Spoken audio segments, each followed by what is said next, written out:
जी sir, हमें यहाँ पर ये कहा गया कि हमें बताना है basically economics of the power factor improvement for the constant हमें बताना है किलोवाट पर यूनिट। ठीक है, तो यहाँ पर अगर आप ध्यान यहाँ पर देंगे तो आपके पास बेसिकली कांस्टेंट तो क्या रखना है, किलोवाट लोड को कांस्टेंट रखना है। राइट, मतलब कि आपके पास ये जो ओए है वो कांस्टेंट है, पी के बराबर है। राइट, तो ओए को कांस्टेंट रखना है और पावर फैक्टर को इंक्रीज किए हैं। मतलब कि पावर फैक्टर आपके पास पहले आपके पास क्या था, पी, मतलब कि पावर फैक्टर आपके पास इनिशियल था, आपके पास कॉस था, मतलब कि आपके पास था बेसिकली तो थीटा 1, और पावर फैक्टर आपके पास फाइनल हो गया है, आपके पास कॉस हो गया है, आपके पास तो थीटा 2। ठीक है, तो बढ़ाए हैं। तो ये S1 है और ये S2 है। तो पहले S1 आपके पास आ जाएगा, अगर आप लगाएंगे तो trigonometry P by cos theta 1, और S2 आ जाएगा आपके पास P by cos of the आ जाएगा आपके पास थीटा 2। ठीक है, तो चेंज इन दी आपके पास जो केवीए जो डिमांड है वो आपके पास है बेसिकली तो डेल्टा S बराबर S1 माइनस S2 है आपके पास, P times sec theta 1 minus है आपके पास सेक ऑफ दी है आपके पास थीटा 2। राइट, अब अगर आप मानते हैं कि ये आपका बेसिकली एनुअल तो कॉस्ट है, मतलब कि आपके पास बेसिकली तो दिया हुआ है, तो पर दिया हुआ है आपके पास केवीए, और एनुअल आपके पास सेविंग्स दिया हुआ है due to the decrease in the आपके पास केवीए। अगर आपके पास C1 है तो C1 बराबर आ जाएगा आपके पास ये तो P into sec theta 1 minus है आपके पास सेक थीटा 2 और इंटू ए, तो आ जाएगा C1 बराबर आपके पास आ जाएगा,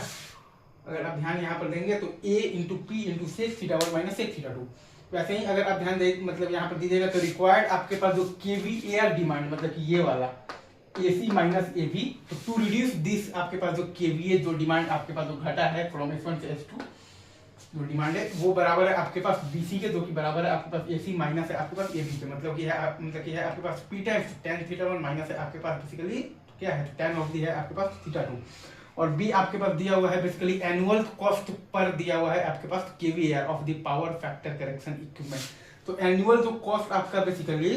पावर फैक्टर जो करेक्शन इक्विपमेंट जो आपके पास C2 है, यहाँ से आपके पास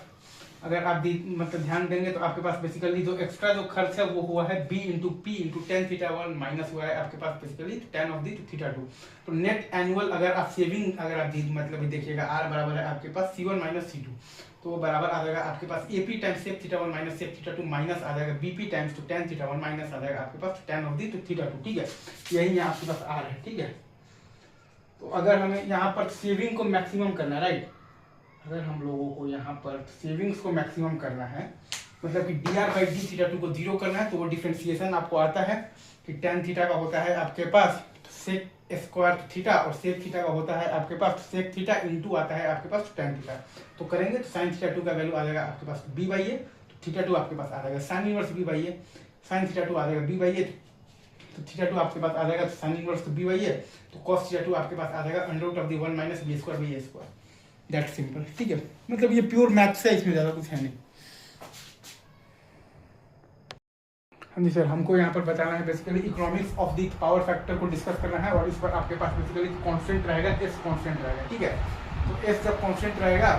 तो इंक्रीज इन द मतलब कि आपके पास किलोवाट ऑफ द इंसुलेशन आ जाएगा आपके पास S into cos phi 2 minus आ जाएगा आपके पास आ जाएगा, तो S इंटू आ जाएगा कॉस ऑफ द फाई 1, ये जो आपके पास जो लेंथ है AD, और अगर आपके पास कॉस्ट आपके पास दिया हुआ है आपके पास ये दिया हुआ है तो एनुअल तो कॉस्ट पर दिया हुआ है तो किलोवाट, तो एनुअल जो आपका जो बेनिफिट आएगा वो आ जाएगा आपके पास A into S into cos phi 2 minus आ जाएगा कॉस ऑफ दी फाई 1, तो AD इंटू आपके पास जो A है, तो रिक्वायर्ड जो केवीआर होगा जो कि हमें बेसिकली सप्लाई करना पड़ेगा वो आ जाएगा हमारे पास जो B जो E लेंथ है वो आ जाएगा हमारे पास, अगर आप ध्यान देंगे तो ED और माइनस करना पड़ेगा हमारे पास BD, या फिर हमें उसको करना पड़ेगा AC और माइनस करना पड़ेगा BD, तो वो आ जाएगा हमारे पास S into sine phi 1 minus आ जाएगा हमारे पास तो S इंटू साइन फाई 2। तो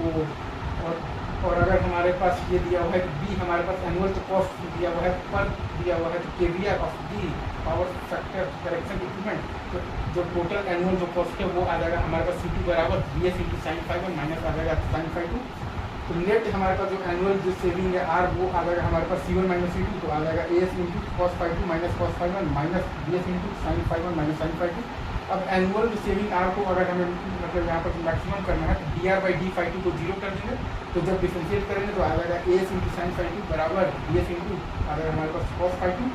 तो सॉल्व करेंगे तो टेन फाई 2 का वैल्यू आ जाएगा हमारे पास मतलब कि आ जाएगा B by A, tan phi 2 बराबर B बाई ए, मतलब फाई 2 बराबर आ जाएगा हमारे पास tan inverse B by A. Phi two बराबर जब हम लोग पावर फैक्टर का एंगल लेंगे, मतलब जब हम लोग लेंगे उसके क्या लेंगे, तो 10 ये, तो वो एंगल पर हमारे पास जो नेट एनुअल डिसेंडिंग या आर वो मैक्सिमम आएगा, ये मैक्सिमम ठीक है।